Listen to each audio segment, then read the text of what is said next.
ఈ హైదరాబాద్లో ఉన్న ఈ కేబీఆర్ పార్కు మీ అయ్యా జాగిరా లేకుంటే మీ అబ్బా సొత్తా నాకు అర్థం కాక అడుగుతా ఉన్నా. ఈ జిహెచ్ఎంస్ వాళ్ళందరూ ఈ జూబ్లీ హిల్స్ బంజారా హిల్స్లో ఉన్న బడాబాబులకైనా రాసిచ్చిరా అని అడుగుతున్నాను. పొద్దుగాల కేబీఆర్ చుట్టూ మొత్తం పార్కింగే, నో పార్కింగ్ జోన్ల పార్కింగే, బస్ స్టాండ్లల్లో పార్కింగే, సిగ్నల్స్లలో పార్కింగే, ఆఖరికి ఆ ఫ్రీ లెఫ్ట్లో చూడండి ఒకసారి, ఆడ కూడా పార్కింగ్. ఇంత ఘోరం అనగలం. మొత్తం 1/3 ఆఫ్ రోడ్ అంతా కూడా ఆక్యుపై చేసుకొని పార్కింగ్లు చేస్తూ ఉన్నారు. మరి బస్సులు ఎక్కడి నుంచి పోవాలి? పక్క నుంచి పోవాలా? పక్క నుంచి పోవాలా అని అడుగుతున్నా నేను. ఇంత ఘోరమా నాకు అర్థం కాక అడుగుతున్నా. పొద్దుగల జాగింగ్ టైంలో పోయినప్పుడు ఏం ట్రాఫిక్ ఉంటుందిలే అని ఎక్కడ పడితే అక్కడ పార్కింగ్ చేసుకోవచ్చులే అని అంటారు కదా మీరు. మరి అందరికీ సామాన్యులకు కూడా అట్లనే రూల్స్ పెట్టండి.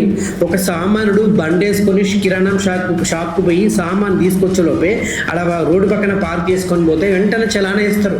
మరి ఆయనకో న్యాయం వీళ్ళకో న్యాయం నాకు అర్థం కాక అడుగుతున్నాను. ఒక షాప్ పెట్టుకోవడానికి దానికి ట్యాక్సీ వసూలు చేస్తారు, లైసెన్స్ పెట్టడానికి లైసెన్స్ కోసం డబ్బులు వసూలు చేస్తారు. మరి ఆ షాప్కి ఒక కస్టమర్లు వస్తే ఆ కిరాణా షాప్కి పార్కింగ్ చేసుకోవడం మీద జాగా మాత్రం ఇయ్యరు. మరి ఎక్కడ పార్కింగ్ చేసుకోవాలో నాకు అర్థం కావట్లేదు. ఒక సామాన్యుడు కూలర్ ఏసీ కొనుక్కోవడానికి షాప్కి పోవాలి ఇప్పుడు, ఓకే. మరి పార్కింగ్ ఎక్కడ చేసుకోవాలి? నెత్తి మీద పెట్టుకొని నడుచుకుంటూ పోయి నెత్తి మీద కూలర్ పెట్టుకొని ఏసీ పెట్టుకొని నడుచుకుంటూ రావాలేమో, అంతేనా? ఇప్పుడు నేను మొత్తం షూట్ చేసిన, మీకు నంబర్లు కూడా క్లియర్గా కనిపిస్తూ ఉన్నాయి.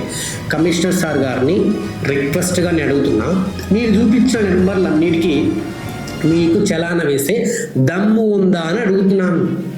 ప్రతిదానికి ఇప్పుడు కొత్త రూల్ తీసుకొచ్చారు కదా, డైరెక్ట్ అకౌంట్లోకి వెళ్ళే డబ్బులు కట్టు కాకపోలే, దానికి అన్ని రూల్స్ రెగ్యులేషన్స్ అన్నీ తీసుకొస్తా ఉంటారు. మరి ఇక్కడ ఎందుకు రూల్స్ పాటించట్లేరు అని అడుగుతున్నాను నేను. ఇక పొద్దుగాల అందరికీ ఒకటే రూల్ పెట్టండి. ఇక అక్కడ పార్కింగ్ చేసే వాళ్ళకి మాత్రం మీరు ఏంటి చలాన్లు వేయరు, బండ్లు తీసుకపోరు. ఇక మా సామాన్యులు ఎక్కడైనా చిన్న రోడ్డు పక్కన కూడా చలాన్ వేసి బండ్లు తీసుకొని పోతారు.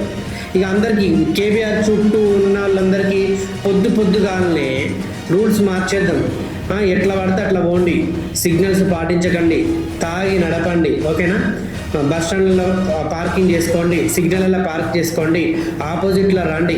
ఇక అప్పుడు ఎవరికి ఆ టైంలో ఎవరికి రూల్స్ పెట్టకండి, అందరికి ఒకటే రూల్ కదా. మరి గిది ఎక్కడనే గిది ఇప్పుడైనా తగ్గుతుందేమో అనుకుంటే గత 20 ఏళ్ళ సంచి ఈ లొల్లి ఇట్లనే మొదలైంది, ఇట్లనే కొనసాగుతూ ఉంది.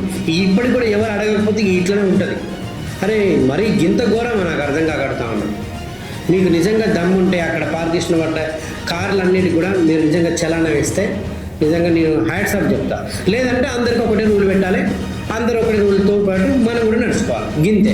లేదంటే మార్పున తీసుకురావాలని అడుగుతున్నాను నేను. ఏం చేస్తారో చూద్దాం.